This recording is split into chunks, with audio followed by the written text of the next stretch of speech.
सभी भक्तों और ईश्वर की संतानों को मेरा कोटि कोटि प्रणाम। और बाबा भोले सबका कल्याण करें तथा सबकी मनोकामनाओं को पूरा करें, ऐसी आशा है और प्रार्थना है बाबा भोले से। आज हम श्री रुद्र संहिता के तृतीय खंड के 26वें अध्याय से अध्ययन शुरू करेंगे। अध्ययन प्रारंभ करने से पहले ओम नमः शिवाय, हर हर महादेव। पार्वती को शिवजी से दूर रहने का आदेश। पार्वती बोली, हे जटाधारी मुनि, मेरी सखी ने जो कुछ भी आपको बताया है वह बिल्कुल सत्य है। मैंने मन, वाणी और क्रिया से भगवान शिव को ही अपना पति रूप में वर्ण किया है। मैं जानती हूँ कि महादेव जी को पति रूप प्राप्त करना बहुत ही दुर्लभ कार्य है, फिर भी मेरे हृदय में और मेरे ध्यान में सदैव ही वे निवास करते हैं। अतः उन्हीं की प्राप्ति के लिए मैंने तपस्या के कठिन मार्ग को चुना है। ये सब ब्राह्मण को बताकर देवी पार्वती चुप हो गई। उनकी बातों को सुनकर ब्राह्मण देवता बोले, हे देवी, अभी कुछ समय पूर्व तक मेरे मन में ये जानने की प्रबल इच्छा थी कि क्यों आप कठोर तपस्या कर रही हैं, परंतु देवी आपके मुख से ये सब सुनकर मेरी जिज्ञासा पूरी तरह शांत हो गई है। देवी, आपके किए गए कार्य के अनुरूप ही इसका परिणाम होगा, परंतु यदि ये तुम्हें सुख देता है तो यही करो। ये कहकर ब्राह्मण जैसे ही जाने के लिए उठे, वैसे ही देवी पार्वती उन्हें प्रणाम करके बोली, हे विप्रवर, आप कहाँ जा रहे हैं? कृपया यहाँ कुछ देर और ठहरिए और मेरे हित की बात कहिए। देवी पार्वती के ये वचन सुनकर साधु का वेश धारण किए भगवान शिव वहीं ठहर गए और बोले, हे देवी, यदि आप वाकई मुझे यहाँ रोककर मुझसे अपने हित की बात सुनना चाहती हैं तो मैं आपको अवश्य ही समझाऊंगा, जिससे आपको अपने हित का स्वयं ज्ञान हो जाएगा। देवी, मैं स्वयं ही भी महादेव जी का भक्त हूँ, इसीलिए उन्हें अच्छी प्रकार से जानता हूँ। जिस भगवान शिव को आप अपना पति बनाना चाहती हैं वे शिव शंकर सदैव अपने शरीर पे भस्म धारण किए रहते हैं। उनके सिर पर जटाएं हैं, शरीर पर वस्त्रों के स्थान पर बाघ की खाल पहनते हैं और चादर के स्थान पर वे हाथी की खाल ओढ़ते हैं। हाथ में भीख मांगने के लिए कटोरे के स्थान पर खोपड़ी का प्रयोग करते हैं।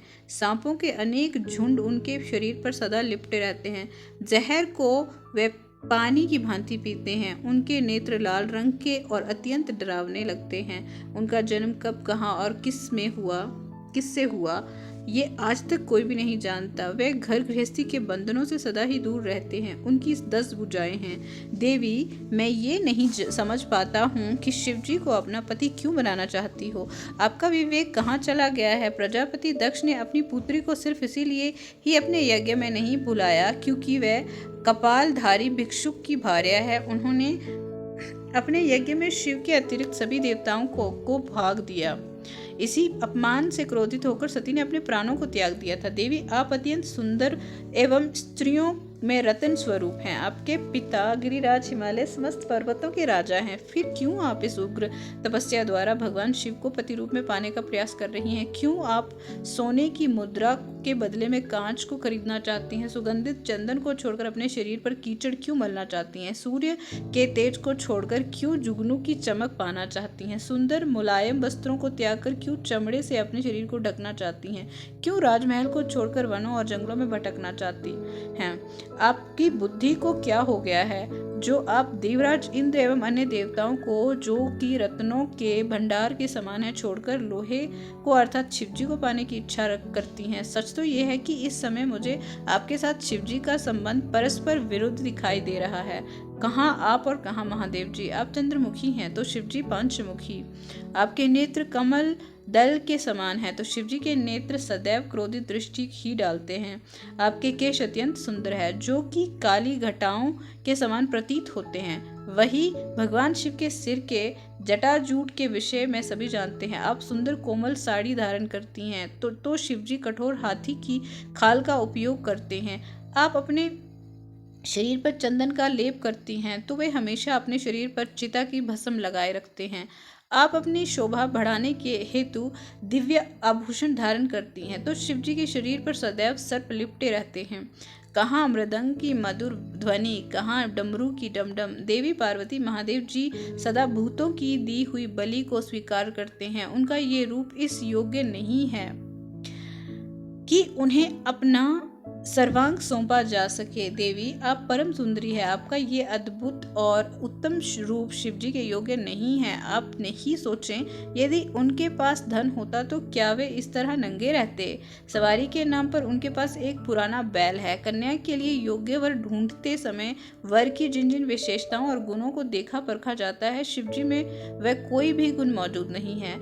और तो और आपके प्रिय कामदेव जी को भी उन्होंने अपनी क्रोधाग्नि से भस्म कर दिया था। साथ ही उस समय आपको छोड़कर चले जाना आपका अनादर करना ही था। हे देवी, उनकी जात पात, ज्ञान और विद्या के बारे में सभी अनजान हैं। पिशाच ही उनके सहायक हैं। उनके गले में विष दिखाई देता है।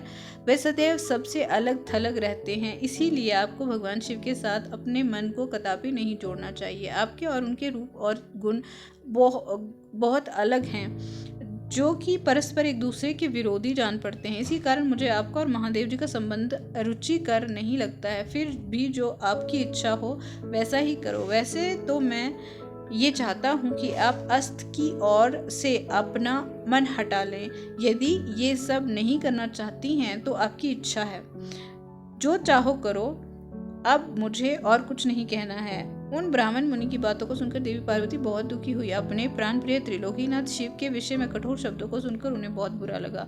वे मन ही मन क्रोधित हो गई, लेकिन मन ही मन ये भी सोच रही थी कि शिव के सौंदर्य की स्थूल दृष्टि से देखने परखने का प्रयास करने वाले कैसे जान सकते हैं। संसारी व्यक्ति मंगल अमंगल को अपने सुख के साथ जोड़कर देखता है, वह सत्य को कहाँ देख पाता है। इस तरह विवेक द्वारा अपने मन को समझा बुझा कर अपने को संयत करते हुए देवी पार्वती कहने लगी।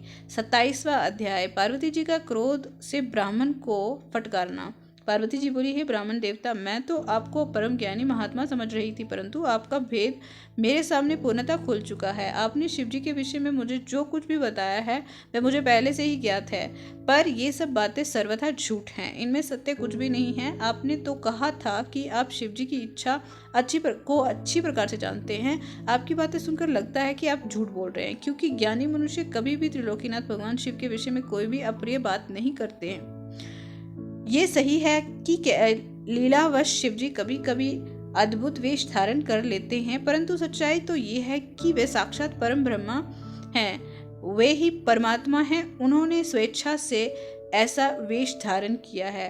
हे ब्राह्मण, आप कौन हैं जो ब्राह्मण का रूप धारण कर मुझे छलने के लिए यहाँ आए हैं? आप ऐसी अनुचित व असंगत बातें करके एवं तर्क वितर्क करके क्या साबित करना चाहते हैं? मैं भगवान शिव के स्वरूप को भली भांति जानती हूँ। वास्तव में शिव जी निर्गुण ब्रह्मा है, समस्त गुण ही जिनका स्वरूप है हो, भला उनकी जाति कैसे हो सकती है? शिव जी तो सभी विद्याओं का आदर है, भला फिर उनकी विद्या से क्या काम हो सकता है? पूर्व काल में भगवान शिव ने ही श्री हरि विष्णु को संपूर्ण वेद प्रदान किए थे। जो चराचर जगत के पिता हैं, उनके भक्त जन मृत्यु को भी जीत लेते हैं, जिनके द्वारा इस प्रकृति की उत्पत्ति हुई है। जो सभी तत्वों के आरंभ के विषय में जानते हैं, उनकी आयु का माप कैसे किया जा सकता है? भक्त वत्सल शिव जी सदा ही अपने भक्तों के वश में रहते हैं। वे अपने भक्तों से प्रसन्न होने पर प्रभु शक्ति, उत्साह शक्ति और मंत्र शक्ति नामक अक्षय शक्तियां प्रदान करते हैं। उनके परम चरणों का ध्यान करके ही मृत्यु को जीता जा सकता है। इसीलिए शिव जी को मृत्युंजय नाम से जाना जाता है। भगवान शिव की कृपा प्राप्त करके ही विष्णु जी को विष्णु तव, ब्रह्मा जी को ब्रह्म तव और अन्य देवताओं को देवतव की प्राप्ति हुई है।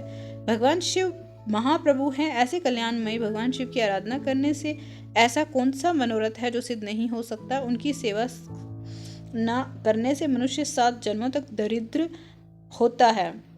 वहीं दूसरी ओर उनका भक्ति पूर्वक जन्म पूजन करने से सदैव के लिए लक्ष्मी प्राप्ति होती है। भगवान शिव के समक्ष 8 सिद्धियां सिर झुकाकर इसलिए नृत्य करती हैं कि भगवान उनसे सदा संतुष्ट रहें। भला ऐसे भगवान शिव के लिए कोई भी वस्तु कैसे दुर्लभ हो सकती है? भगवान शिव का स्मरण करने से ही सबका मंगल होता है। उनकी पूजा के प्रभाव से ही उपासक की सभी मनोकामनाएं सिद्ध हो जाती हैं। ऐसे निर्विकारी भगवान शिव में भला विकार कहाँ से और कैसे आ सकता है? जिस मनुष्य के मुख में सदैव शिवजी का मंगलकारी नाम रहता है, उसके दर्शन मात्र से ही सब पवित्र हो जाता है। आपने कहा था कि वे अपने शरीर पर चिता की भस्म लगाते हैं। ये पूर्णतः सत्य है, परंतु उनके शरीर पर लगी हुई ये भस्म जब जमीन पर गिरकर झड़ती है तो क्या सभी देवता उस भस्म को अपने मस्तक पर लगाकर अपने को धन्य समझते हैं? अर्थात उनके स्पर्श मात्र से ही अपवित्र वस्तु भी पवित्र हो जाती है। भगवान शिव ही इस जगत के पालनकर्ता, सृष्टिकर्ता और संहारक हैं। भला उन्हें कैसे साधारण बुद्धि द्वारा जाना जा सकता है? उनके निर्गुण रूप को आप जैसे लोग कैसे जान सकते हैं? दुराचारी और पापी मनुष्य भगवान शिव के स्वरूप को नहीं समझ सकते। जो मनुष्य अपने अहंकार और अज्ञानता के कारण शिव तत्व की निंदा करते हैं, उसके जन्म का सारा पुण्य भस्म हो जाता है। हे ब्राह्मण, आपको ज्ञानी महात्मा जानकर मैंने आपकी पूजा की है, परंतु आपने शिव जी की निंदा करके अपने साथ साथ मुझे भी पाप का भागी बना दिया है। आप घोर शिवद्रोही हैं। शास्त्रों में बताया गया है कि शिवद्रोही का दर्शन हो जाने से शुद्धिकरण हेतु स्नान करना चाहिए तथा प्रायश्चित करना चाहिए। ये कहकर देवी पार्वती का क्रोध और बढ़ गया और वे बोली, अरे दुष्ट, तुम तो कह रहे थे कि तुम शंकर को जानते हो, परंतु सच तो यह है कि तुम उन सनातन शिव जी को नहीं जानते हो। भगवान शिव परम ज्ञानी सत्पुरुषों के प्रियतम एवं सदैव निर्विकार रहने वाले हैं। वे मेरे अभीष्ट देव हैं। ब्रह्मा और विष्णु भी सदा महादेव जी को नमन करते हैं। सारे देवताओं द्वारा शिव जी को आराध्य माना जाता काल भी सदा उनके अधीन रहता है। हे भक्तवत्सल शिव शंकर ही सर्वेश्वर हैं और हम सबके परमेश्वर हैं। वे दीन दुखियों पर अपनी कृपा दृष्टि बनाए रखते हैं। उन्हीं महादेव जी को पति के रूप में प्राप्त करने हेतु ही मैं शुद्ध हृदय से इस वन में घोर तपस्या कर रही हूँ कि वे मुझे अपनी कृपा दृष्टि से कृतार्थ कर मेरे मन की इच्छा पूरी करें। ऐसा कहकर देवी पार्वती चुप हो गई और निर्विकार होकर पुनः शांत मन से शिवजी का ध्यान करने लगी। उनकी बातों को सुनकर ब्राह्मण देवता ने जैसे ही कुछ कहना चाहा, पार्वती ने मुंह फेर लिया और अपनी सखी विजया से बोली, सखी, इस अधम ब्राह्मण को रोको। ये बहुत देर से मेरे आराध्य प्रभु शिव की निंदा कर रहा है। अब पुनः उनके ही विषय में कुछ बुरा भला कहना चाहता है। शिव निंदा करने वाले के साथ साथ शिव निंदा सुनने वाला भी पाप का ही भागी बन जाता है। अतः भगवान शिव के उपासकों को शिव निंदा करने वाले का वध कर देना चाहिए। यदि शिव निंदा करने वाला कोई ब्राह्मण हो तो उसे उसका त्याग कर देना चाहिए तथा उस स्थान से दूर चले जाना चाहिए। ये दुष्ट ब्राह्मण है, अतः हम इसका वध नहीं कर सकते, इसीलिए हम इसका तुरंत त्याग कर देना चाहिए। हमें इसका मुंह भी नहीं देखना चाहिए। हम सब आज इसी समय इस स्थान को छोड़कर किसी दूसरे स्थान पर चले जाते हैं ताकि इस अज्ञानी ब्राह्मण से पुनः हमारी भेंट ना हो।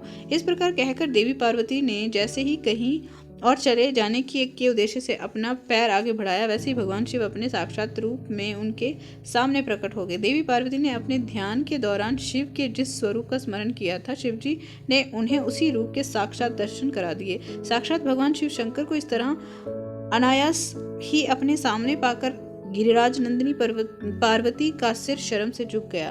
तब भगवान शिव देवी पार्वती से बोले, हे प्रिय, आप मुझे यहाँ अकेला छोड़कर कहाँ जा रही हैं? देवी, मैं आपकी इस कठोर तपस्या से अत्यंत प्रसन्न हुआ हूँ। मैंने सभी देवताओं एवं ऋषि मुनियों से आपकी तपस्या और दृढ़ निश्चय की प्रशंसा सुनी है, इसीलिए आपकी परीक्षा लेने की ठानकर मैं आपके सामने चला आया हूँ। अब आप मुझसे कुछ भी मांग सकती हैं, क्योंकि मैं जान चुका हूँ आप अप्रतिम सौंदर्य की प्रतिमा होने के साथ साथ ज्ञान, बुद्धि और विवेक का अनूठा संगम है। आज आपने अपने उत्तम भक्ति भाव से मुझे अपना खरीदा हुआ दास बना लिया है। सुस्थिर चित्त वाली देवी गिरिजा, मैं जान गया हूँ कि आप ही मेरी सनातन पत्नी हैं। मैंने अनेकों प्रकार से बार बार आपकी परीक्षा ली है। हे देवी, मेरे इस अपराध को आप क्षमा कर दें।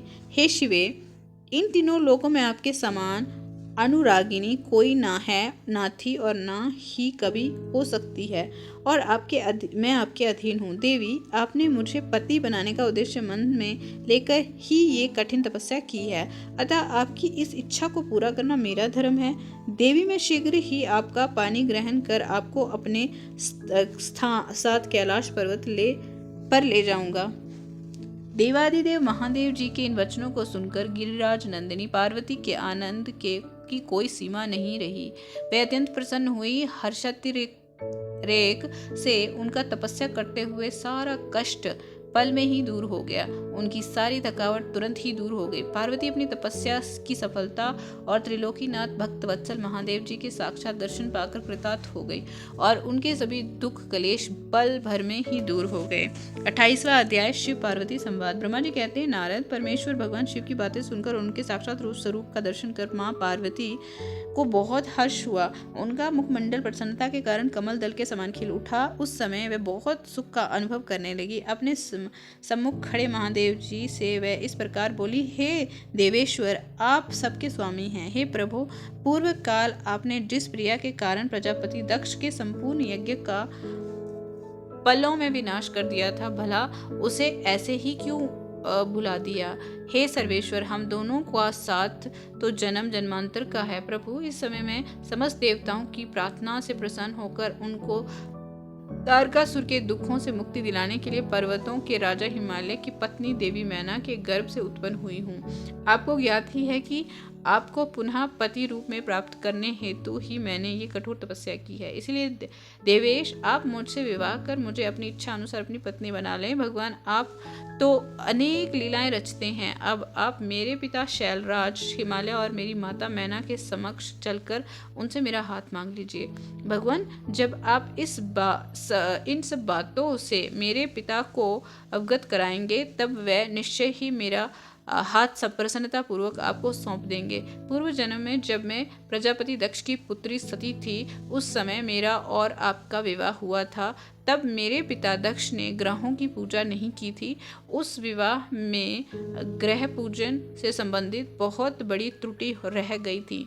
मैं ये चाहती हूँ कि इस बार शास्त्रोक्त विधि से हमारा विवाह संपन्न हो। हमें विवाह से संबंधित सभी रीति रिवाजों और रस्मों का भली भांति पालन करना चाहिए ताकि इस बार हमारा विवाह सफल हो सके।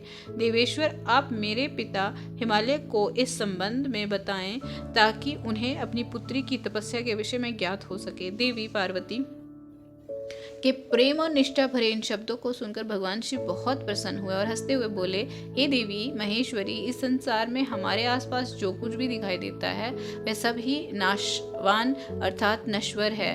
मैं निर्गुण परमात्मा हूँ। मैं अपने ही प्रकाश में से प्रकाशित होता हूँ। मेरा अस्तित्व स्वतंत्र है। देवी, आप समस्त कर्मों को करने वाली प्रकृति हैं।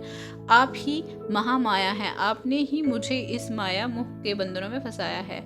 मैंने इन सभी को धारण कर रखा है। कौन मुख्य ग्रह है, कौन ऋतु समूह है। हे देवी, आप और मैं दोनों ही सदैव अपने भक्तों को सुख देने के लिए ही अवतार ग्रहण करते हैं। आप सगुण और निर्गुण प्रकृति हैं। हे गिरिराज, मैं आपके पिता के पास आपका हाथ मांगने के लिए नहीं जा सकता। फिर भी आपकी इच्छा को पूरा करना मेरा कर्तव्य है, अतः आप जैसा कहेंगी मैं अवश्य करूंगा। महादेव जी का ऐसा कहने पर देवी पार्वती अति हर्ष का अनुभव करने लगी और शिव जी को भक्ति पूर्वक प्रणाम करके बोली, हे नाथ, आप परमात्मा हैं और मैं प्रकृति हूँ। हम दोनों का अस्तित्व स्वतंत्र एवं सगुण है। फिर भी अपने भक्तों की इच्छा पूरा करना हमारा कर्तव्य है। भगवान, मेरे पिता हिमालय से मेरा हाथ मांगकर उन्हें दाता होने का सौभाग्य प्रदान करें। हे प्रभु, आप तो जगत में भक्तवत्सल नाम से विख्यात हैं। मैं भी तो आपकी परम भक्त हूँ। क्या मेरी इच्छा को पूरा करना आपके लिए महत्वपूर्ण नहीं है? नाथ, हम दोनों जन्म जन्म से एक दूसरे के ही साथी हैं। हमारा अस्तित्व एक साथ है। तभी तो आपका अर्धनारीश्वर रूप सभी मनुष्यों, ऋषि मुनियों और देवताओं द्वारा पूज्य है। मैं आपकी पत्नी हूँ। मैं जानती हूँ कि आप निर्गुण, निराकार और परम ब्रह्मा परमेश्वर हैं। आप सदा अपने भक्तों का हित करने वाले हैं। आप अनेकों प्रकार की लीलाएं रचते हैं। भगवान, आप सर्वज्ञ हैं। मुझ दीन पर भी अपनी कृपा दृष्टि करिए और अनोखी लीला रचकर इस कार्य को सिद्धि कीजिए। नारद ऐसा कहकर देवी पार्वती दोनों हाथ जोड़कर और मस्तक झुकाकर खड़ी हो गई। अपनी प्राण वल्लभा पार्वती की इच्छा का सम्मान करते हुए महादेव जी ने हिमालय से उनका हाथ मांगने हेतु अपनी स्वीकृति प्रदान कर दी। तत्पश्चात त्रिलोकीनाथ महादेव जी उस स्थान से अंतर्ध्यान होकर अपने निवास कैलाश पर्वत पर चले गए। कैलाश पर्वत पर पहुंचकर शिवजी ने प्रसन्नता पूर्वक सारा वृतांत नंदीश्वर सहित अपने सभी गणों को सुनाया। ये जानकर सभी गण बहुत खुश हुए। वे नाचने गाने लगे। उस समय वहां महान उत्सव होने लगा। उस समय सभी खुश थे और आनंद का वातावरण था। 29वां अध्याय, शिवजी द्वारा हिमालय से पार्वती को मांगना। ब्रह्मा जी बोले, हे मुनि नारद, भगवान शिव के वहां से अंतर्धान हो जाने पर के उपरांत पार्वती भी अपनी सखियों के साथ प्रसन्नता पूर्वक अपने पिता के घर की ओर चल दी। उनके आने का शुभ समाचार सुनकर देवी मैना और हिमालय बहुत प्रसन्न हुए और तुरंत सिंहासन पर से उठकर देवी पार्वती से मिलने के लिए चल दिए। उनके सभी भाई भी उनकी जय जयकार करते हुए उनसे मिलने के लिए आगे चले गए। देवी पार्वती अपने नगर के निकट पहुंची। वहां उन्होंने अपने माता पिता और भाइयों को नगर के मुख्य द्वार पर अपना इंतजार करते पाया। वे अत्यंत हर्ष से विभोर होकर उनका स्वागत करने के लिए खड़े थे। पार्वती के हाथ जोड़कर उन्हें प्रणाम किया। हिमालय और मैना ने अपनी पुत्री को अनेकानेक आशीर्वाद देकर गले से लगा लिया। भाव विह्वल होकर उनकी आंखों से आंसू टपकने लगे। सभी उपस्थित लोगों ने उनकी मुक्त हृदय से प्रशंसा की। वे कहने लगे कि पार्वती ने उनके कुल का उद्धार किया है और अपने मनोवांछित कार्य की सिद्धि की है। इस प्रकार सभी प्रसन्न थे और उनकी प्रशंसा करते हुए नहीं थक रहे थे। लोगों ने सुगंधित पुष्पों, चंदन एवं अन्य सामग्रियों से देवी पार्वती का पूजन किया। इस शुभ बेला में उन पर स्वर्ग से देवताओं ने भी पुष्प वर्षा की तथा उनकी स्तुति की। तत्पश्चात बहुत आदर सहित उन्हें घर की ओर जाया गया और विधि विधान से उनका गृह प्रवेश कराया गया। ब्राह्मणों, ऋषि मुनियों, देवताओं और प्रजाजनों ने उन्हें अनेकों शुभ एवं उत्तम आशीर्वाद दिए। इस शुभ अवसर पर शैलराज हिमालय ने ब्राह्मणों एवं दीन दुखियों को दान दिया। उन्होंने ब्राह्मणों से मंगल पाठ भी कराया। उन्होंने पधारे हुए सभी ऋषि मुनियों, देवताओं और स्त्री पुरुषों का आदर सत्कार किया। तत्पश्चात हिमालय अपनी पत्नी मैना के साथ लेकर गंगा स्नान की ओर चले गए। तभी भगवान शिव नाचने वाले नट का वेश धारण करके उनके समीप पहुंचे। उनके बाएं हाथ में सींग और दाहिने हाथ में डमरू था और पीठ पर कथरी रखी थी। उन्होंने सुंदर लाल वस्त्र पहने हुए थे। नाचने गाने में वे पूर्णतः मग्न थे। नट रूप धारण किए हुए शिवजी ने बहुत सुंदर नृत्य किया और अनेक प्रकार के गीत गा कर सभी का मन मोह लिया। नृत्य करते समय वे बीच बीच में शंख और डमरू भी बजा रहे थे और मनोरम लीलाएं कर रहे थे। उनकी इस प्रकार की मन को हरने वाली लीलाएं देखने के लिए पूरे नगर के स्त्री पुरुष बच्चे बूढ़े वहां आ गए। नट रूपी भगवान शिव को नृत्य करते हुए देखकर और उनका गाना सुनकर सभी मंत्रमुग्ध हो गए। परंतु देवी पार्वती से भला ये कब तक छिपता। उन्होंने मन ही मन अपने प्रिय महादेव जी के साक्षात दर्शन कर लिए। शिव जी का रूप ही अलौकिक है। उन्होंने पूरे शरीर में विभूति मल रखी थी तथा उनके शरीर पर त्रिशूल बना हुआ था। गले में हड्डियों की माला पहन रखी थी। उनका मुख सूर्य के तेज के समान शोभा पा रहा था। उनके गले में यज्ञोपवीत के समान नाग लटका हुआ था। त्रिलोकीनाथ भगवान शिव के सुंदर मनोहरी स्वरूप का हृदय से में दर्शन कर लेने मात्र से ही देवी पार्वती हर्षातिरेक से बेहोश हो गई। वे जैसे उनके स्वप्न में कह रहे थे कि देवी अपना मनोवांछित वर मांगो। हृदय में विराजमान इस अनोखे स्वरूप को मन ही मन प्रणाम करके पार्वती ने कहा कि हे भगवान, मेरे पति बन जाइए। तब देवेश्वर ने मुस्कुराते हुए तथास्तु कहा और उनके स्वप्न में से अंतर्ध्यान हो गए। जब उनकी आंखें खुली तो उन्होंने शिवजी को नट रूप धारण किए हुए वहां नाचते गाते देखा। नट के रूप में वे स्वयं भक्तवत्सल भगवान शिव के नाच गाने से प्रसन्न होकर पार्वती की माता मैना सोने की थाली में रत्न, माणिक, हीरे और सोना लेकर उन्हें भिक्षा देने के लिए आई। उनका ऐश्वर्य देखकर शिवजी बहुत प्रसन्न हुए, परंतु उन्होंने उन सुंदर रत्नों और आभूषणों को लेने से इनकार कर दिया। वे बोले, देवी भला मुझे रत्नों और आभूषणों से क्या लेना देना। यदि आप मुझे कुछ देना ही चाहती हैं तो अपनी कन्या का दान दे दीजिए। यह कहकर वे पुनः नृत्य करने लगे। उनकी बातें सुनकर देवी मैना क्रोध से उफन उठी। वह उन्हें उसी समय वहां से निकालना चाहती थी कि तभी गिरिराज हिमालय भी गंगा स्नान करके वापस लौट आए। जब उनकी पत्नी मैना ने उन्हें सभी बातें बताई तो वे जल्द से जल्द नट को वहां से निकलने को तैयार हो गए।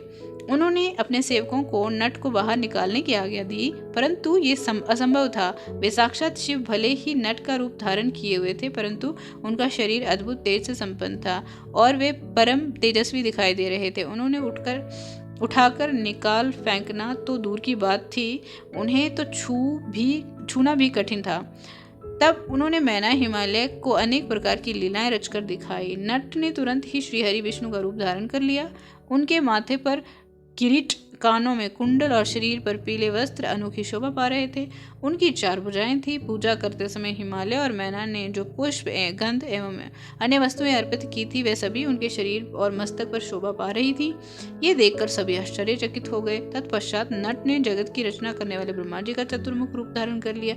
उनका शरीर लाल रंग का था और वे वैदिक मंत्रों का उच्चारण कर रहे थे। उन सभी ने उस नट भक्त वत्सल भगवान शिव को उत्तम रूप को देखा। उनके साथ देवी पार्वती भी थी। वे रुद्र रूप में मुस्कुरा रहे थे। उनका ये स्वरूप अत्यंत सुंदर एवं मनोहरी था। उनकी ये सुंदर लीलाएं देखकर सभी आश्चर्यचकित रह गए थे और परम आनंद का अनुभव कर रहे थे। तत्पश्चात पुनः एक बार नट रूपी शिवजी ने मैना हिमालय से उनकी पुत्री का हाथ मांगा तथा अन्य भिक्षा ग्रहण करने से इनकार कर दिया, परंतु शिवजी की माया से मोहित हुए गिरिराज हिमालय ने उन्हें अपनी पुत्री सौंपने से मना कर दिया। कुछ भी लिए व नट बिना कुछ भी लिए वे नट वहां से अंतर्ध्यान हो गया। वे सोचने लगे कि स्वयं भगवान शिव थे जो स्वयं यहाँ पधार कर हमारी कन्या का हाथ मांग रहे थे और हमें अपनी माया से छलकर अपने निवास कैलाश पर वापस चले गए। ये सोचकर हिमालय और मैना दोनों ही एक पल को बहुत प्रसन्न हुए, परंतु अगले ही पल वे सोचकर उदास हो गए कि हमने स्वयं साक्षात शिवजी को बिना कुछ दिए और उनका आदर सम्मान किए बिना ही खाली हाथ अपने द्वार से लौटा दिया। वे अत्यंत व्याकुल हो उठे। 30वां अध्याय, ब्राह्मण वेश में पार्वती के घर जाना। ब्रह्मा जी बोले, हे नारद, गिरिराज हिमालय और देवी मैना के मन में भगवान शिव के प्रति भक्ति भाव देखकर सभी देवता आपस में विचार विमर्श करने लगे। तब देवताओं के गुरु बृहस्पति और ब्रह्मा जी ने से आज्ञा लेकर सभी भगवान शिव के पास कैलाश पर्वत पर गए। वहां पहुंचकर उन्होंने हाथ जोड़कर शिव जी को प्रणाम किया और उनकी अनेक बार स्तुति की। तत्पश्चात देवता बोले, हे देवादिदेव महादेव भगवान शंकर, हम दोनों हाथ जोड़कर आपकी शरण में आए हैं। हम पर प्रसन्न होइए और हम पर अपनी कृपा दृष्टि बनाइए। प्रभु, आप तो भक्तवत्सल हैं और अपने भक्तों की प्रसन्नता के लिए कार्य करते हैं। आप दीन दुखियों का उद्धार करते हैं। आप दया और करुणा के अथाह सागर हैं। आप ही तो भक्तों के संकटों को दूर करते हैं तथा उनकी सभी विपत्तियों का विनाश करते हैं। इस प्रकार महादेव जी की अनेकों बार स्तुति करने के बाद देवताओं ने भगवान शिव को गिरिराज हिमालय और उनकी पत्नी मैना की भक्ति से अवगत कराया और आदर सहित सभी बातें उन्हें बता दी। तत्पश्चात भगवान शिव ने हंसते हुए उनकी सभी प्रार्थनाओं को स्वीकार कर लिया। तब अपने कार्य को सिद्ध हुआ समझकर सभी देवता प्रसन्नतापूर्वक अपने अपने धाम लौट गए। जैसा कि सभी जानते हैं कि भगवान शिव को लीलाधारी कहा जाता है, वे माया के स्वामी हैं। पुनः वे शैलराज हिमालय के घर आए। उस समय राजा हिमालय अपनी पुत्री पार्वती सहित सभा भवन में बैठे हुए थे। उन्होंने ऐसा रूप धारण किया कि वे कोई ब्राह्मण अथवा साधु संत जान पड़ते थे। उनके हाथ में दंड व शस्त्र था, शरीर पर दिव्य वस्त्र तथा माथे पर तिलक शोभा पा रहा था। उनके गले में शालग्राम तथा हाथ में स्फटिक की माला थी। वे मुक्त कंठ से हरि नाम जप रहे थे। उन्हें आया देखकर पर्वतों के राजा हिमालय तुरंत उठ खड़े हो गए और उन्होंने ब्राह्मण को भक्तिभाव से साष्टांग प्रणाम किया। देवी पार्वती अपने प्राणेश्वर भगवान शिव को तुरंत पहचान गई। उन्होंने उत्तम भक्तिभाव से सिर झुकाकर उनकी स्तुति की। वे मन ही मन बहुत प्रसन्न हुए। अब ब्राह्मण रूप में पधारे भगवान शिव को सभी को आशीर्वाद दिया। तत्पश्चात हिमालय ने उन ब्राह्मण देवता की पूजा आराधना की और उन्हें मधु पर्क आदि पूजन सामग्री भेंट की, जिसे शिवजी ने प्रसन्नतापूर्वक ग्रहण किया। तत्पश्चात पार्वती के पिता हिमालय ने उनका कुशल समाचार पूछा और बोले, हे विप्रवर, आप कौन हैं? ये प्रश्न सुनकर वे ब्राह्मण देवता बोले, हे गिरिश्रेष्ठ, मैं वैष्णव ब्राह्मण हूँ और भूतल पर भ्रमण करता रहता हूँ। मेरी गति मन के समान है, एक पल में यहाँ तो दूसरे पल वहाँ।